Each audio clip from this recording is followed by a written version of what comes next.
E no Mãos Solidárias de hoje a gente vai falar do trabalho do SESG, o Centro Síndrome de Down, que vai completar 44 anos aqui na cidade de Campinas, impactando a vida de centenas de milhares de pessoas. E quem vai contar pra gente um pouco dessa história é a Claudete Lima, que é coordenadora de Relações Institucionais da entidade. Muito obrigada por receber a gente aqui nessa sede tão bonita, né? Eu que agradeço, é sempre uma ótima oportunidade poder mostrar o trabalho da entidade e poder realmente divulgar o que a gente faz aqui e o quanto realmente a gente impacta, porque são 40, como você falou, né, 44 anos de muitas histórias, muitas vidas transformadas, muitas famílias que conseguiram superar todas as dificuldades, ou não todas, né, porque a sociedade ainda impõe muitas barreiras para as pessoas com deficiência, mas o SESG, eu costumo dizer que ele é um oásis. Eu também sou mãe, né? Então eu também cheguei aqui com a minha filha bebê e ele sempre foi muito importante, né? Hoje eu trabalho para poder levar o trabalho dele adiante, porque eu sei o quanto fez a diferença na minha vida. E na vida de tantas pessoas, né? E como é que começou esse trabalho? Foi um grupo de pais, né? Vamos falar que 44 anos atrás, as pessoas com deficiência, elas eram escondidas dentro de casa, né? Elas não podiam ir para a rua, elas eram consideradas malucas, retardados. Começou com uma associação dos mongoloides, né? Então era o nome pejorativo que era dado para essas pessoas. E os pais se reuniram para dizer assim, onde nós vamos levar nossos filhos? E se reuniram, construíram, ganharam esse terreno aqui, foi cedido, né, pelo município e começou a obra. Então fizeram uma obra e antigamente, antes da Lei Brasileira de Inclusão, eles vinham e ficavam o dia todo aqui. Né? Porque daí onde que vai? Não ia para a escola, não ia para lugar nenhum, não trabalhava, então eles ficavam o dia todo. Com a evolução, com a mudança das leis, né, com a LBI, principalmente, que é a Lei Brasileira de Inclusão, eles foram obrigados a ir para a escola. Então, assim, agora tem que ir para a escola no contraturno e vir aqui. Então, a gente, quando foi mudando, o SESG era Centro de Educação Especial. Nós éramos uma escola especial há muitos anos atrás. E como a legislação, como as pessoas e o mundo, graças a Deus, está evoluindo, né, o SESG também foi evoluindo com o tempo. Então, a gente deixou de ser uma escola especial, na época do seu Dalton, ainda que foi uma pessoa que ficou aqui há muitos anos, né, o SESG deve muito a ele, foi praticamente que levou o SESG quase 20 anos, né, à frente, e ele não tem filho com síndrome de Down, e o SESG deixou de ser escola. Isso também foi uma mudança que impactou na vida das famílias, porque as famílias assim, e agora para onde a gente vai? Porque a escola não estava preparada, porque meu filho então não tem onde ir, então foi também passando pelas transformações. Né? O grupo hoje, que é o Movimentação, que é um grupo já em fase de envelhecimento, tem 2 ou 3 pessoas que são dessa época de fundação. Né? Então eles acompanharam toda a evolução, porque a gente foi mudando de acordo com o que a gente foi vendo, tanto para as famílias quanto para eles. Né? Então foi tendo muitas mudanças. Né? Quando eles foram, a grande mudança foi ir para a escola. Então tem que ir para a escola. O que a escola faz? Né? A escola tem que receber. Como que a escola recebe? A família, como que ela expõe, né, uma pessoa que está sempre acostumada a só ficar em casa, não tem as habilidades sociais, digamos assim, né? Então, existiu todo um trabalho, o SESG sempre acompanhou, sempre teve lado a lado com a família nesses 40 e poucos anos que a gente está aqui.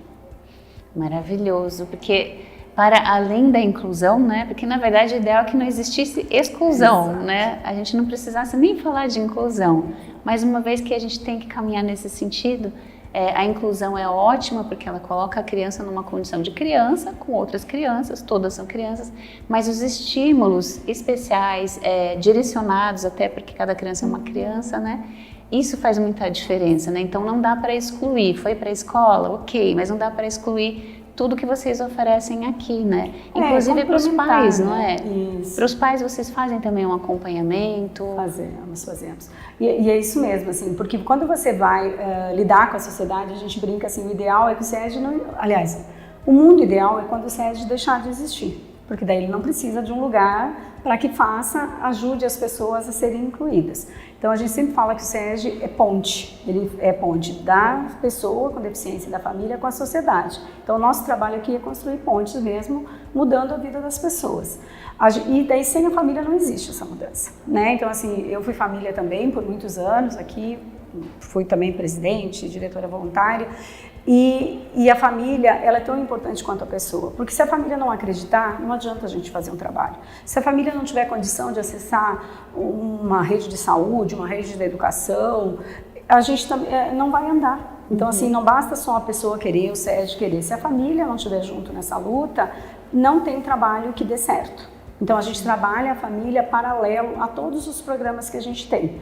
Né? Na hora da notícia, quando o bebezinho é menor, depois quando ele vai para a escola, dando suporte para a família, porque ela precisa desse suporte, na vida adulta, para o mercado de trabalho, quando eles já estão na fase de envelhecimento, que normalmente já não estão mais com os pais, que foram para a casa de outra pessoa. Então, a família tem que estar de mãozinha dada com a gente. Tem que estar tudo muito amalgamado, né? Isso. Eu achei muito interessante que vocês, inclusive, ajudam os pais que ainda o bebê nem nasceu.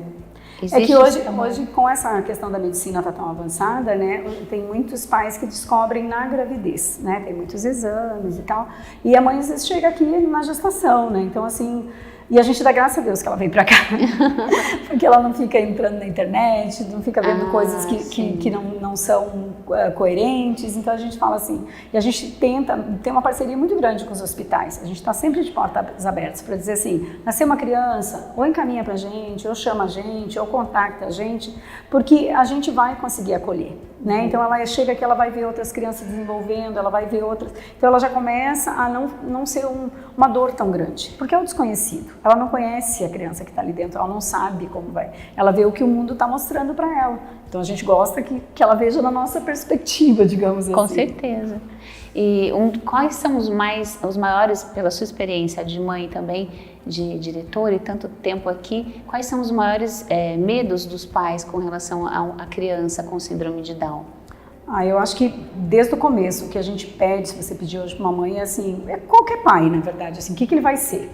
Como que ele vai ficar? Né? Porque teoricamente se acha que ele não vai ter tanta autonomia assim como qualquer outro filho, então que ele precise do teu apoio até o final da vida. E pela lei da natureza, você vai antes que ele. Eu acho assim, quando a minha filha nasceu, era o meu maior medo, assim, quem que vai cuidar dela? E a gente aprende aqui que é um dia após o outro, né? Que a gente tem um lema das famílias, que a gente fala assim, que é do luto à luta. Né? Você tem um luto por uma criança que você esperava, não é a criança que você esperava, vem outra criança com mais demandas, e depois você vai trilhando esse caminho que a gente fala luta, mas tem momentos mais difíceis, momentos mais fáceis, né? E a questão da rede de apoio e de ter profissionais tão especializados, eles vão melhorando esse caminho. Né? Tem questão de legalidade, tem questão de auxílios, né, de famílias carentes, BPC, como é que eu acesso tudo isso. Então tem todo é realmente um grande acolhimento, digamos assim. Um conjunto de coisas que fazem com que a caminhada seja mais segura e mais tranquila, né? A gente foi conversar com a Mayara, né, que é um expoente disso tudo, é um modelo do que pode ser uma criança que teve o suporte, o acolhimento, o apoio da família, né? Ela que tem uma autonomia maravilhosa, né? Tem uma autonomia maravilhosa, a Sandra e o Paulo são pais também que sempre apoiaram ela, porque é importante os pais acreditarem nos sonhos, né? Porque a gente acha que é tudo impossível, mas eles conseguem, de um jeito, mais tempo, por outro caminho, mas eles vão conseguir. E o Paulo e a Sandra, os pais da Mayara, sempre acreditaram muito nela, sempre investiram muito nela. E a Mayara é um espetáculo. É o que é, né? É o que é. A Mayara é Mayara. Porque eu acho que esses medos, né, são comuns a qualquer pai, qualquer mãe. Acontece que é um pouco potencializado por essa visão que a gente tem de que não é possível ter autonomia. Então a gente vai ver que é possível sim, né, Claudete? Super possível. A gente vai ver e já volta. E na sequência também a gente vai ver uma mãezinha que acabou de chegar aqui no SESD com o seu bebê e com toda a expectativa que ela traz e com o acolhimento que ela recebeu aqui. A gente já volta. A Mayara está aqui no SESD desde bebezinho. Vai falar pra gente se ela gosta desse lugar, né, Mayara? Sim, eu gosto bastante daqui. Desde pequena eu vim aqui, né? Então, assim, o SESD é como se fosse a minha primeira casa. Então, eu gosto bastante de todos os profissionais, né? E, como eu falei, o SESD é como se fosse a primeira casa para mim. E eu fui muito bem acolhida daqui pela Claudete, né? E pelos profissionais também. Então, eu gosto bastante de todos. Rafa, Ana, Jean, Lívia, de todos. É isso. E ela vem bastante aqui agora, só que ela vem a passeio, porque ela já trabalha e está de férias e veio aqui gentilmente compartilhar com a gente essa experiência, né? Então fala pra gente como é que é trabalhar, já fez uma faculdade, especialização, ela vai contar pra vocês.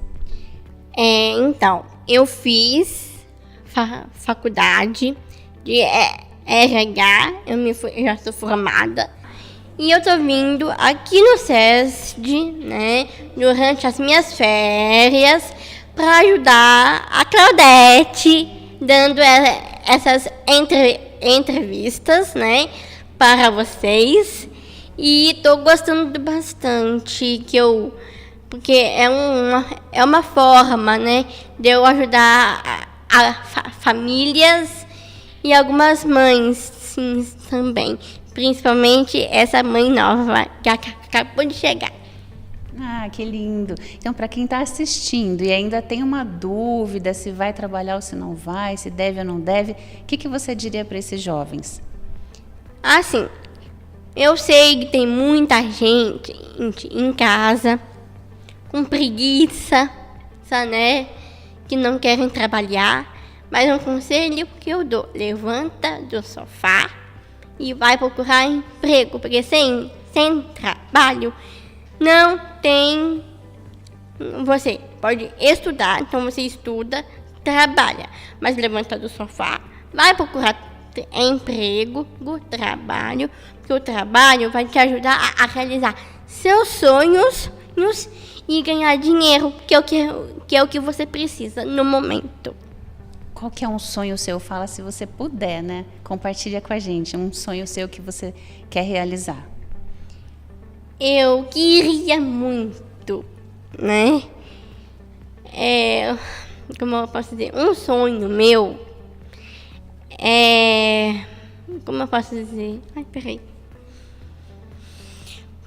Um sonho meu é aprender inglês. Eu quero muito aprender a falar inglês, saber conversar e um sonho meu de verdade assim é fazer intercâmbio lá no Canadá. Maravilha! Então já está trabalhando, já está juntando dinheirinho, é só estudar então. E a gente está aqui torcendo pelo seu sonho, tá? Obrigada. A Sandra é a mãe da Mayara, que a gente já conheceu, e vai falar pra gente dessa importância de ter esse suporte e também de uma mãe apoiar a outra, né, Sandra? Como é que tem sido essa jornada? Bom, então, a Mayara, como ela disse, ela vem aqui, né, desde o 7º dia de vida, e o SESD foi uma rede de apoio muito importante na nossa vida, né, no desenvolvimento da Mayara.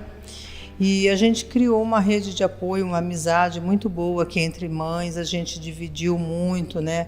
Cada uma com as suas dificuldades, angústia, ansiedade. E foi muito bom, né? 25 anos aqui nessa luta e vamos continuar lutando porque não pode parar, né? E olhando agora, você vê a Mayara desse jeito tão linda, produtiva, feliz, com sonhos, né, realizáveis.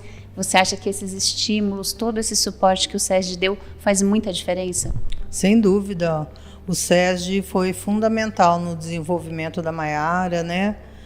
E eu sou muito grata a tudo isso. Ela é o que é hoje, primeiramente a Deus, a nossa família e o SESD, que todos os profissionais que ela passou aqui ajudou no desenvolvimento dela hoje. Então a família também precisa fazer esse contraponto em casa, com as orientações corretas, os estímulos, para também dar esse suporte, faz toda a diferença também, né? Sim, a família é fundamental, né? Dar o apoio, buscar, né, o apoio assim, é um apoio com outras mães, né, que já tenham passado por isso, né, para poder ter essa ajuda e o desenvolvimento, né, deles, né? E a gente brinca que só uma mãe entende outra mãe, né? Então também é uma forma de evoluir, de avançar nas questões até da mulher mesmo, que já tem um filho, que já tem que se desdobrar em dois, né? E aí você encontra outras mães com os mesmos desafios para a caminhada ser mais tranquila, né? Com certeza, né? Uma ajuda a outra, uma apoia a outra, aí a gente vai passando as dúvidas, aí vamos ajudando, né, a dividir. E as festinhas, amizades, fizeram muitas amizades ao longo desses anos? Sim, a gente fez muita amizade com várias mães. A gente tem um grupo, né, que a gente sai, vamos para happy hour, eles também têm o happy hour deles. E a gente se encontra sempre, estamos sempre juntas. Obrigada. Eu que agradeço, viu? Obrigada. Flávia, conta pra gente como é que foi receber a notícia da Isabela, essa lindeza, né? Que ela teria síndrome de Down. E como é que você reagiu? Buscou informação? Como foi esse primeiro momento? Primeiramente, foi uma surpresa, que eu só fiquei sabendo, né, da síndrome de Down, do diagnóstico pós-parto. A princípio, foi um desafio muito grande, parecia que meu mundo ia cair. Mas, depois disso, eu comecei a procurar informações, né, e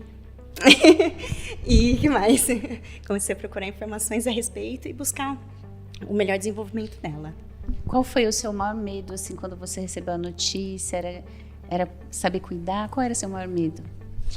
Eu acho que, a princípio, a gente fica com muito medo, né, não sabendo lidar com a situação, e ansiedade. Ansiedade em saber o que pode acontecer, né, mais pra frente, no futuro dela. E como é que foi chegar aqui no SESD e conhecer esse universo de possibilidades, os estímulos precoces, a importância deles?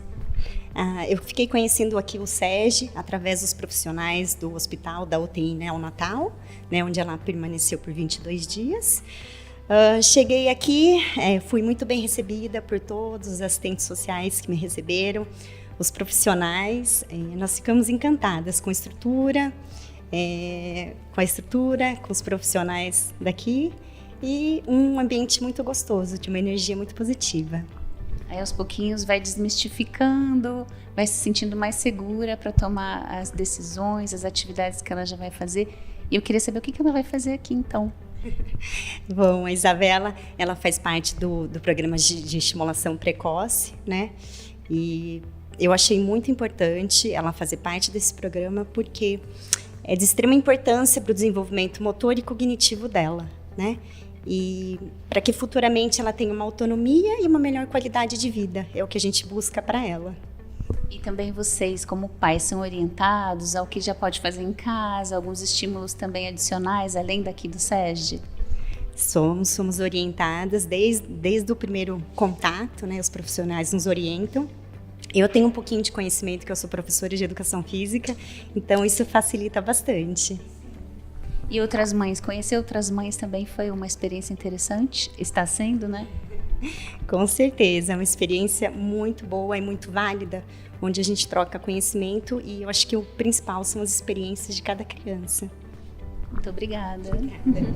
Então, Claudete, é um exemplo muito bonito, né, de uma pessoa que acabou de começar esse processo e outra que já percorreu metade do caminho, né? É possível sim, com as orientações corretas, né?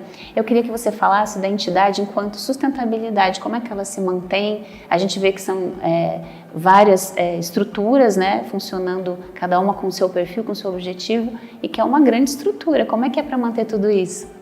Não é fácil.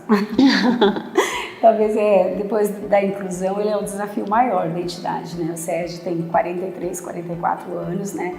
Graças a Deus, há sei lá, quase 7, 8 anos a gente profissionalizou um pouco a diretoria, né? Então hoje os diretores são pessoas que são voluntários, são todos voluntários.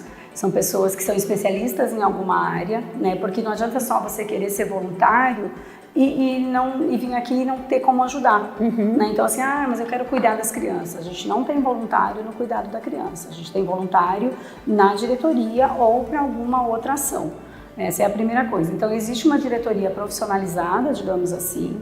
Dentro disso a gente, desde 2019, fez uma reestruturação organizacional, né? Eu sou do mundo corporativo, os diretores também são. Eu acho que é importante isso porque o terceiro setor ele tem muito rótulo, né? Porque nada pode, nada, né? A gente só tem que viver de esmola. Não, a gente tem que ter sustentabilidade, porque senão é como qualquer outro negócio. A gente tem uma folha de pagamento, a gente tem 45 funcionários que são, que a gente tenta remunerar o melhor possível, senão a gente perde para o mercado. Então a gente tem uma preocupação muito grande, a gente tem um planejamento estratégico, a gente tenta seguir ele, a gente fez a teoria da mudança no passado, que foi um desafio, graças a profissionais que vieram nos ajudar. Então a gente também procura não depender de uma fonte só de recursos, né? A gente vai atrás de leis de incentivo, atrás de poder público, atrás de parcerias com empresas. Nós estamos conseguindo, né? As empresas, elas têm, graças à ESG, a questão das ODS, né? Elas também têm procurado não, acho que elas têm assumido que elas também têm responsabilidade sobre, né? Então a gente também faz essa parte, porque os atendimentos aqui eles são 100% gratuitos para todos. E a gente passa muito perrengue mesmo, assim, né? Mas a gente tem conseguido, com essa profissionalização e com essa diversidade de fontes de recursos, a gente tem conseguido ter uma vida um pouco mais tranquila, né? Mas a gente precisa sempre do apoio do poder público, ele precisa nos ajudar, porque a gente também, teoricamente, a gente faz uma parte que ele deveria estar fazendo. Claro, ele não vai dar conta de tudo, então a gente chama os especialistas. Sim. O SEG é especialista em deficiência intelectual. As empresas, através de leis de incentivo, que elas vão ter um benefício, né? E vão poder também ver no entorno delas onde é aplicado aquele dinheiro. A questão de emendas parlamentares, a gente faz eventos também, né? A gente agora, sempre no mês de março, a gente faz a nossa caminhada, a gente está indo para a 12ª, né? A gente faz pizza, e nesses 2 eventos as famílias participam, porque a gente fala, né? Tem que ter uma responsabilidade, recebe tudo de graça, mas você tem que ajudar também, né? Eu vejo isso porque a gente não faz só para os nossos filhos. Hoje minha filha já tem 18 anos, né? Mas a gente vê o bebezinho entrando, né? Uma mãe que está ali agoniada, que está começando a trajetória, né? Então é importante esse engajamento, né? Então assim, eu acho que de novo é uma engrenagem, né? É poder público, é a área da saúde, a área da educação, as escolas também têm que ser parceiras da gente. A gente vende produto também, porque a gente tem, por exemplo, uma metodologia que a gente usa no emprego apoiado, que a gente dá assistência para as empresas, para poder colocação. Também gera uma fonte de recurso para a entidade. A gente fica procurando se atualizar, né? Não perder o time do negócio, porque o terceiro setor ele está cada vez mais relevante na sociedade e cada vez mais ele está profissionalizado, né? Eu acho que essas questões dos rótulos que nos perseguem, digamos assim, se as pessoas vierem, conhecerem, olharem um balanço, né, olharem uma contabilidade, né, elas vão ver que é sério, né, que a gente trabalha muito para que a gente consiga, na estrutura organizacional, ser muito forte, e tanto quanto na causa, porque se a gente tiver uma estrutura organizacional forte e uma causa fraca, não vai andar. Se a gente tem uma causa ótima e não tem como pagar ninguém e não conseguir manter o serviço, também não adianta. Então, de novo, também assim, é um equilíbrio mesmo. E a gente conta muito sempre com uma diretoria bem engajada, né? Apesar de voluntária, o pessoal se dedica muito. O pessoal tem reunião, vem aqui, participa, trabalha. E com a equipe nossa, que é uma equipe maravilhosa, né? A gente tem um telemarketing que liga para casa das pessoas. Quando eles ligarem, a gente não desliga. É para ajudar a gente. Existe. Aproveita e passa os canais para quem está assistindo. A gente tem... eu não vou lembrar de cara. Não, acho que depois.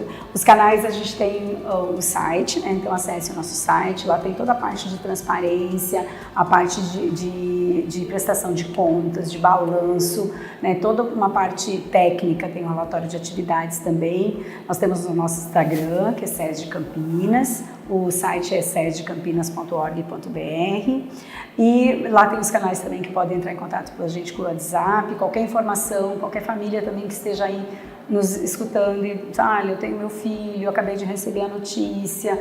Nem sempre a gente tem vaga, porque esse é um dos problemas também, né? Que a gente acaba tendo uma procura grande. Mas o acolhimento a gente faz, pelo menos para orientar, para ajudar, né? A gente sempre procura fazer. Aquela conversa de milhões, né? Exato. Então, maravilha! A gente já sabe um pouco da história e agora a gente vai para um rápido comercial, depois a gente vai falar das atividades. O que acontece aqui no SESG? Fica com a gente que a gente já volta.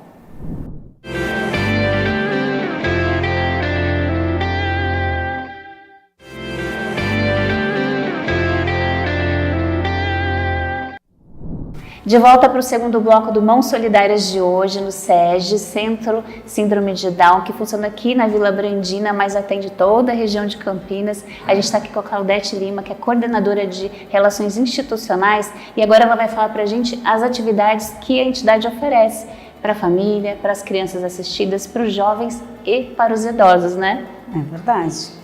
O SEGE, como ele nasceu de uma associação de pais, acho que ele traz muito no cerne dele, no esqueleto dele, a questão do que é importante para eles. Então a gente começa lá com a hora do acolhimento, que é o momento da notícia. Então hoje a gente recebe já mães gestantes ou que acabaram de saber da notícia, normalmente encaminhada ou pela rede de saúde ou pelos hospitais. Então é feito um acolhimento para depois a gente entrar nos projetos. Então e existe um projeto para cada fase da vida deles.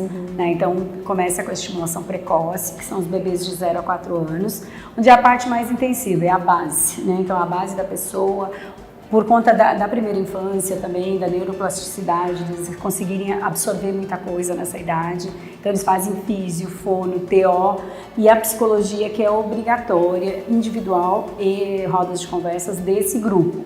Porque a gente fala que o pior preconceito está dentro de casa. Então a gente precisa ajudar os pais a se estruturarem, né? Depois que o susto passa, que a notícia vem, eles têm que se estruturar. E as crianças são atendidas 2 vezes por semana, então elas vêm 2 vezes por semana e fazem todas as terapias. Porque realmente é daí que vai gerar muito mais outras possibilidades para eles. Depois a gente vem com a inclusão escolar, que é uma fase que eu falo que é onde começam as dores, né? Porque até a criança ir para a escola tá tudo bem. Na hora que ela começa a ir para a escola, a gente começa a enfrentar os problemas que a gente vê por aí. Apesar da legalidade, da obrigatoriedade de não poder negar vaga, né? As famílias ainda têm muitas barreiras. Muita escola ainda nega vaga veladamente, para que não pode negar explicitamente. Tem a questão de adaptação, né? Porque eles têm uma deficiência cognitiva, digamos assim, né? Então eles vão aprender, mas com uma forma mais lúdica, uma forma talvez com mais tempo. No tempo então eles deles. precisam ter essas adaptações. E a gente escuta muito, a escola não está preparada. E eu brinco assim muito, eu falei, eu também não estava. E você só fica 4 horas com a minha filha, eu fico o dia todo. Então vamos lá, o que você precisa? E é isso que a gente traz para o SEGE. Escola, o que você precisa? E a gente tem uma equipe que vai até a escola, orienta a escola vem aqui, conhece o trabalho. E essas crianças de 4 a 12 anos, elas vêm aqui no contraturno escolar. Então, hoje é obrigado a estar na escola, elas vão na escola ou de manhã ou à tarde, e no outro período elas vêm aqui. Elas têm fono, físio e TO, dependendo da demanda. Tem criança que precisa de mais de fono, mais de físio, e elas têm pedagogia e o AE. Então, a gente também, nesse processo, a gente também tem um convênio, uma parte com o município de Campinas, né, que nos ajuda, porque eles precisam de um reforço, digamos assim, né? Então, e os profissionais têm os métodos para poder ajudá-los nessa... Um reforço escolar.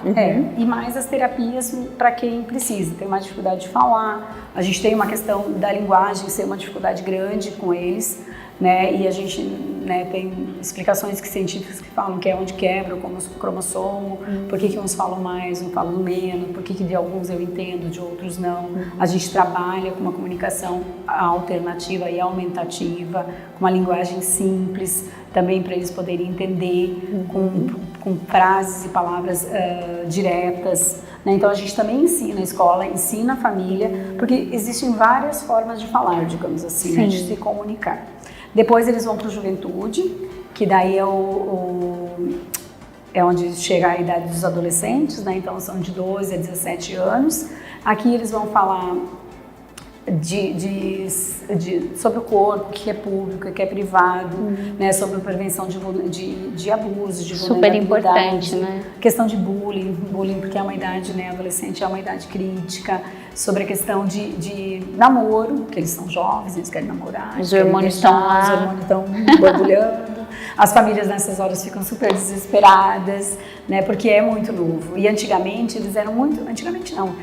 Há alguns anos atrás, eles eram muito infantilizados. Então, chegava nessa idade, o pessoal, mas eles são mais amorosos, eles são mais assexuados, né? Não, eles são igual a todo mundo. Só que quando uma pessoa é infantilizada, uma pessoa é criada para ser uma eterna criança, ela vai ter dificuldade. Então, vai começar a gerar atrito, porque o corpo está ali e a mente está diferente. Então eles não são mais amorosos, é que eles foram criados, beija a tia, abraça a tia, beija a tia, abaixa a tia, e daí eles acabam fazendo isso, né? Tanto que a geração mais jovem já é muito menos infantilizada.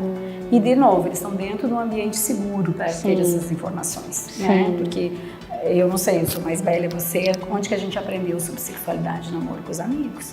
Eles acabam não tendo esse grupo. Então o SEGE também, por uma necessidade da família e deles, trouxe esse projeto.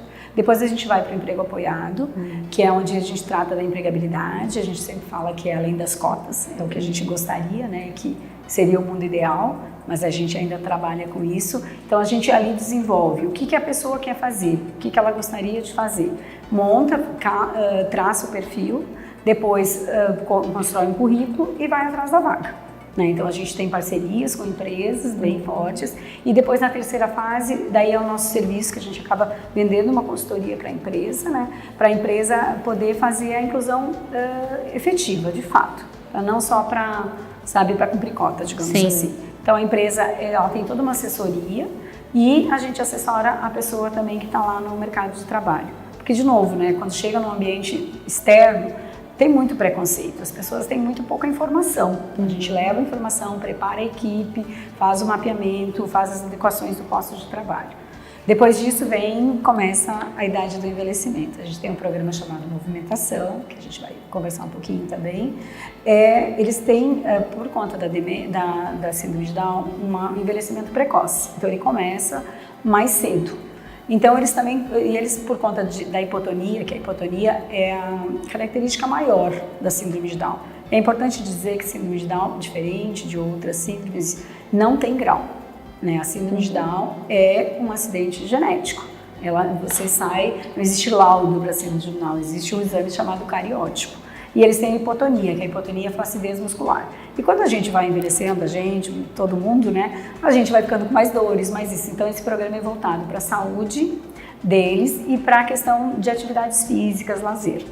E depois a gente tem o último, que é o home down, que é quando eles já estão ou na casa de outra pessoa, ou num lar, ou em algum outro lugar, e eles são assistidos pra gente, a gente vai até eles para ajudar eles no entorno. Tem uma igreja que dá um curso de, de dança, né? Eles podem ser levados lá, então eles não conseguem mais vir aqui. Normalmente já não estão mais com os pais, eles foram morar com algum irmão, ou foram para algum lar, e a gente acaba fazendo isso porque senão eles se perdem. E a gente é uma referência, né, para eles, então, principalmente os que estão aqui para sempre, né. E a idade da velhice, como para todos, ela é um desafio, porque ela remete à solidão, ela remete à questão de demências, né. Então, para eles é tudo mais potencializado. Então, a gente faz esse fechamento. E paralelo a tudo isso, a gente tem o programa da família. Né? Então, aquilo que eu já falei, assim, a família ela é um tripé, entidade, pessoa e família.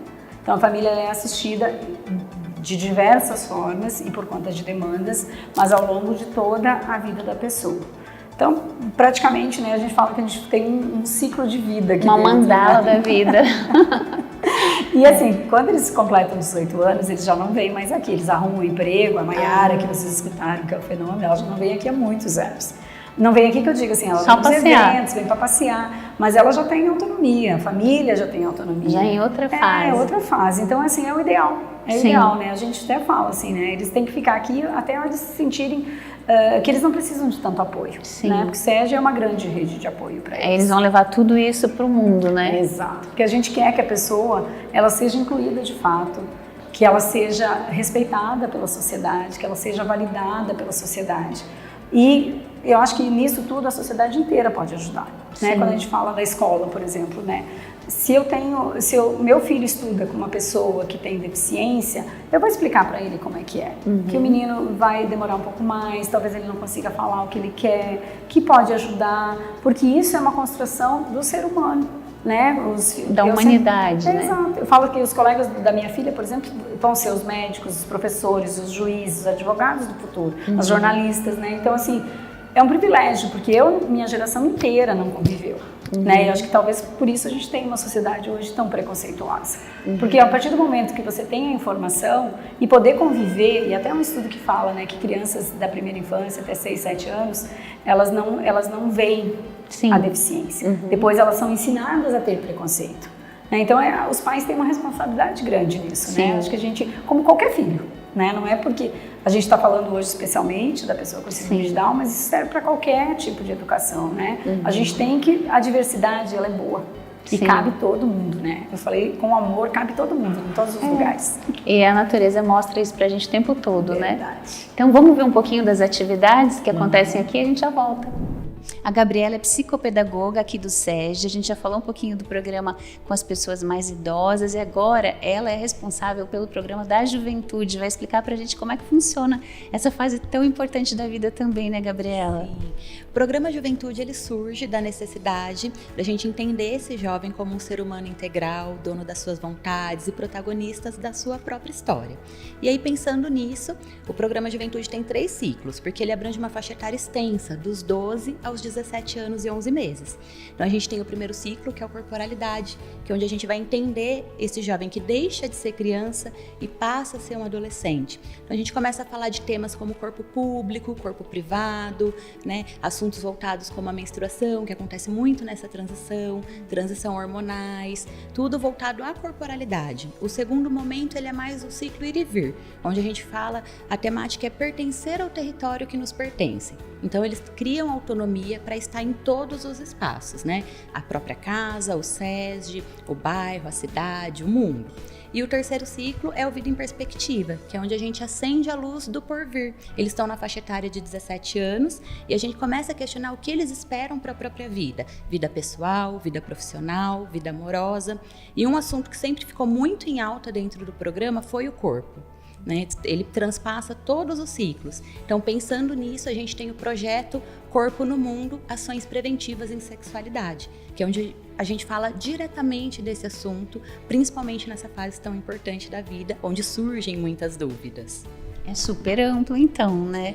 E eles trazem essas demandas, eu sei que eles vão para a escola, eles trazem algum tipo de experiência, anseios ou emoções, né? Não sei, de repente uma paixão, eles trazem essas demandas para vocês? Bastante, eles trazem muito essas demandas, muito esse interesse e a nossa preocupação é que, como todo jovem, eles têm muita resistência às vezes em falar com os pais, porque são assuntos mais delicados, mais íntimos e junto com isso, eles têm um acesso gigante às mídias e aí está totalmente direcionado às informações que nem sempre são seguras, o que a gente encontra na internet. Então esse é o espaço, é um espaço de escuta segura, onde eles vão trazer dúvidas sobre relacionamento amoroso, toque afetivo, toque abusivo, relações sexuais, porque muito se pensa, né, que por serem jovens com síndrome de Down, que eles vão ser eternas crianças, e eles têm desejos e anseios como todos os jovens, principalmente nessa faixa etária. Então a gente proporciona esse espaço para que eles tenham autonomia e também tenham a informação de uma maneira adequada. E vocês fazem alguma ponte assim com a família também, para alguns casos, como é que é? No SESD é primordial a família, o SESD e o jovem. A gente fala que esse tripé é o que rege o nosso trabalho. Então, dentro desse projeto, a gente tem apoio psicossocial, da psicologia, do serviço social, para poder andar de mão dada mesmo, para poder auxiliar a família, que é um momento difícil para o adolescente e para a família entender, né? E soltar um pouquinho esse adolescente para a vida. E vocês já viram assim casos de que de repente deu para ajudar numa situação limite, seja de bullying ou seja mesmo de relacionamento? O que mais aponta é o relacionamento, porque a família, na maioria dos casos, apresenta ainda uma resistência desse jovem já com 16, 17 namorar. E eles têm o desejo, né, de namorar, de beijar na boca, de ir no shopping, de sair de mão dada. Então a gente faz esse processo de intermediar os desejos desse jovem com a consciência da família, para que juntos eles possam trilhar e entender que a gente está dando um passo para a vida adulta. E saber como lidar dentro de cada situação, né? Sim, dentro de cada situação e dentro do que cada um espera também, né? Do que eles querem para a vida deles e que eles possam opinar na própria vida. Obrigada. Imagina. A Amábel é coordenadora do programa Movimentação e vai falar pra gente como é que funciona esse programa aqui no SESD. É um prazer estar com vocês e fazer parte desse momento tão especial. O programa Movimentação, ele vem de encontro ao propósito do SESD de estimular as pessoas com síndrome de Down e sua família para que elas sejam protagonistas das suas próprias vidas. Esse programa ele acolhe pessoas a partir de 24 anos e ele é composto por uma equipe profissional que consta com arte terapeuta, com o serviço social e com a psicologia familiar. A arte-terapia, ela vem buscando, né? Ela traz o recurso da arte como um recurso terapêutico para estimular a expressão emocional, trazer esse cognitivo, trabalhar o motor, o sensorial. essa autonomia e independência da pessoa com síndrome de Down que a gente busca tanto. E todo esse trabalho ele vem de encontro ao que mais a gente deseja, que é a plena inclusão social. Então, todo o recurso que nós temos, ele vem para auxiliar a trabalhar com a presença do envelhecimento precoce. Então, esse envelhecimento precoce, ele acontece, aí nós temos uma variação de autores, alguns falam que aí por volta de 30 a 40 anos, nós começamos a ver aí os sinais. Ele é uma característica da síndrome, né, pelo estresse oxidativo, que é uma condição genética que eles passam. E essa questão, então, a gente passa a ver alguns sinais e sintomas, por exemplo, no cognitivo, começa a apresentar algumas características aí para atenção, para memória. A gente vê algumas características no físico também. Então, por exemplo, né, uma perda de massa óssea, que está acontecendo um pouco antes do que a gente esperava, perda de massa muscular também, alterações visuais e auditivas que a gente esperaria um pouquinho mais para frente. Também podemos ter a presença aí um pouco maior, né, de doenças crônicas, como imunológicas e cardiológicas, e também neurodegenerativas, sendo a mais representada pelo Alzheimer. Então, esses sinais eles vão começar a compor um pouco antes e caracteriza esse envelhecimento precoce. Então, para vir de encontro, né, o impacto positivo para trabalhar e auxiliar na qualidade de vida da pessoa, nós temos alguns recursos bastante importantes. Então, a gente precisa lembrar de bons hábitos de saúde, então a gente investe em promoção de saúde, boa alimentação e a atividade física regular vão ser assim nossos grandes aliados. Precisa ter também acesso a serviços de saúde, em especial a prevenção. Os estímulos, né, cognitivos, motores, eles não podem parar, então a gente continua estimulando a pessoa para que ela avance e com isso a gente consegue dar qualidade de vida. E a rede de apoio ela é extremamente importante e tudo isso compondo uma plena inclusão social. Então eu acho que a gente tem a presença do envelhecimento precoce, mas também nós temos grandes aliados para trabalhar e o programa Movimentação vem de encontro, vem fazendo esse trabalho maravilhoso, com uma equipe maravilhosa e aqui, né, a gente encontra os nossos atendidos. Aqui é uma roda de conversa? Aqui é um trabalho que a arte terapeuta está fazendo, vocês vão ver um pouquinho mais já. Então esse trabalho em grupo ele é fundamental para que eles possam se desenvolver, para que eles possam diminuir a timidez, para ter mais coragem para falar, colocar essa expressão para fora e tudo isso ajuda muito. Atividade física. Esses que estão aqui hoje, eles já se conhecem faz tempo, já frequentam o SESD faz bastante tempo? Sim, eles já são amigos de longas datas, são parceiros, companheiros. E hoje a gente tem a Elisete, que está chegando há pouco, ela está fazendo essa experiência para ver se ela se adequa na roda, mas está indo tudo bem, está tudo tranquilo. Querem ver um pouquinho? Sim. O Wilson frequenta aqui o SESD há muito tempo já, né, Wilson? Vai contar pra gente que ele é um jogador profissional de futebol. Conta pra gente. Então, já atuamos no futebol time, o seu Wilson, né? 4 anos, não tem nada, não tem nada preta até fora, nada de tiro depois não. Só estou 8 anos, tanto. Faz 4 anos que você joga no Ituano? Sim, de manhã e os tarde, das 8 da manhã. Então, seu negócio é o esporte, é o futebol. Isso, até repartindo, 70. E aqui você fez amigos também? Tem tudo o Anderson, Rochero, Arthur, Nego, a Ana, toda a família. Tapiel, feiteu, do rato, tudo Nego, feiteu. Hoje é dia de encontro e agora é hora do lanche? Sim, vai demorar um pouco. Então vamos lá? Vamos. Como a gente viu com a Claudete, o SESD está sempre de olho na inovação, nas coisas novas, nas possibilidades diversas. E a Isabela Mota, que é analista de comunicação, vai contar pra gente como é que foi escrever o projeto do Jardim Sensorial, né, Isabela? Isso, o projeto de educação ambiental aqui do SESD, ele nasceu entre uma parceria da instituição com uma empresa que visa e é comprometida com a sustentabilidade. E eles trouxeram pra gente esse desafio de unir a inclusão social de pessoas com deficiência intelectual e o meio ambiente. E a partir disso, então, a gente construiu esse projeto colaborativo que visa a conscientização ambiental e também ampliar potencialidades e oportunidades de inclusão para as pessoas com deficiência. E aqui a gente vai ver então, tem a parte da areia, depois do bambu, e essa questão dos estímulos sensoriais, como a gente ouviu antes, são muito importantes ao longo de toda a vida deles, né? E como é que eles receberam essa experiência? Sim, e foi assim, o projeto, ele teve a inauguração aqui, as famílias também participaram muito. No dia a dia é muito importante porque eles fazem oficinas, atividades e o atendimento também aqui no jardim é muito fundamental, porque eles passam, cada partezinha do jardim foi pensado para estimular um sentido, né? O olfato, o tato, então é tudo pensado realmente para impulsionar mesmo essas partes do sensorial. E todas as idades passam por aqui, a gente viu agora o grupo da mobilização, né? Mas também as crianças, todo mundo passa por aqui.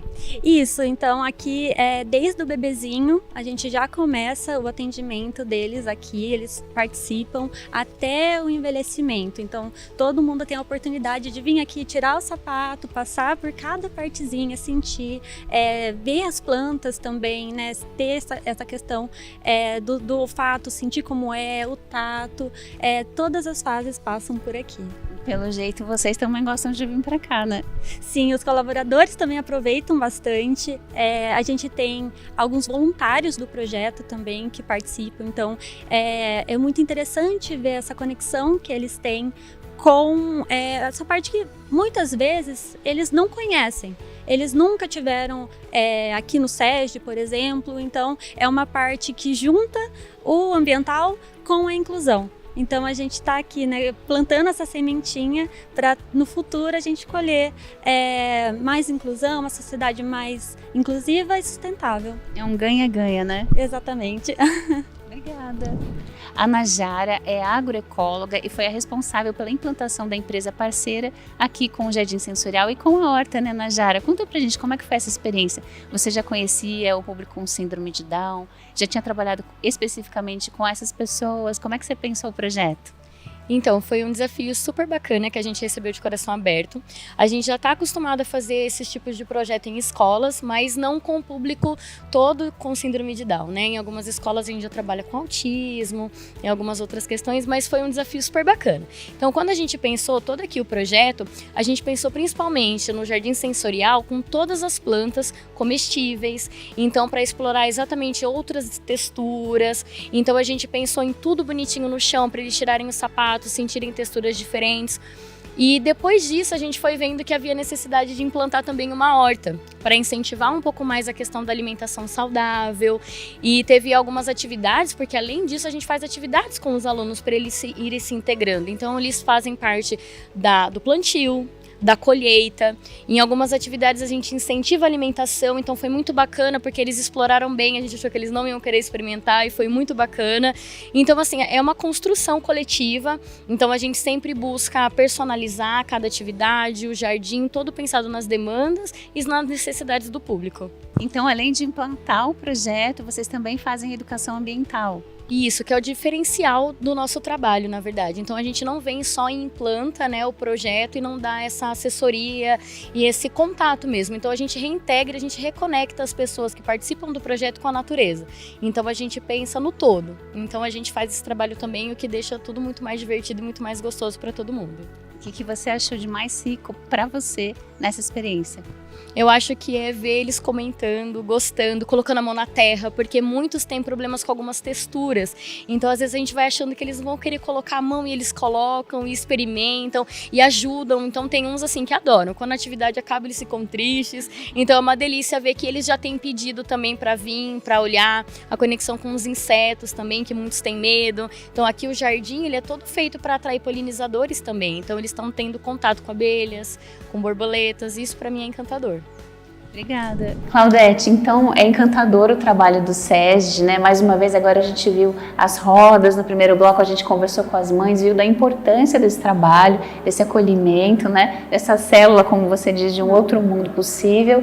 E agora nas atividades também a gente viu a importância disso para quem vem aqui, para os usuários mesmo, né? Então queria que você repetisse aí os canais e chamasse as pessoas para que não conhecem o trabalho para que venham. Beleza. Bom, nós temos o nosso site, que é sesdecampinas.org.br. Lá tem muita informação, principalmente para quem é de empresa, quem faz destinação de imposto de renda. É o momento de você ajudar o seu núcleo, ajudar a sua cidade, ajudar as crianças da sua cidade, sem nem tirar a mão do bolso, é muito importante. Tem a doação da nota fiscal paulista também, que pode ser feita, você entra lá no cadastro da Receita Estadual, se né, com o seu CPF, abre mão de receber aquele valor pequenininho e destina para o SESD. O SESD vai ser muito grato em relação a isso. Vocês também têm a opção de doar através do site, através do Instagram, com Pix, fazer doações aqui. De voluntários também, como a gente falou, não tem voluntário direto no atendimento, mas a gente tem os eventos, a gente sempre está precisando de ajuda. Fotógrafo, fazer banco de imagem, a gente sempre está precisando de ajuda. Alimentos, material de higiene, o que vocês puderem estar doando para a gente. E também, quem quiser vir, venha conhecer. Porque eu acho que vale super a pena. A gente tem a oportunidade de fazer um pouquinho melhor nesse mundo, né? Eu acho que eu sempre sou muito grata à entidade, porque ela fez muita diferença na vida da minha filha, da minha família, na minha vida. Estou aqui até hoje, acho que muito por conta disso, né, para retribuir tudo que eu recebi. E cada vez que uma mãe chega e que uma mãe sai, é uma alegria. Porque a mãe chega, ela vai ser acolhida, na hora que ela sai, é porque ela já conseguiu, o SESD já conseguiu cumprir a missão deles. Então venham conhecer a gente, muito obrigada a vocês pela oportunidade e a gente está aqui à disposição. Maravilhoso, muito obrigada por compartilhar com a gente tudo isso. Obrigada. E para você que assistiu, gostou do programa, compartilha com os amigos para que mais pessoas conheçam esse trabalho, né? É só acessar o YouTube da TV Câmara Campinas, ali na lupa de busca Mãos Solidárias SESD. Muito obrigada pela sua companhia e até sábado que vem.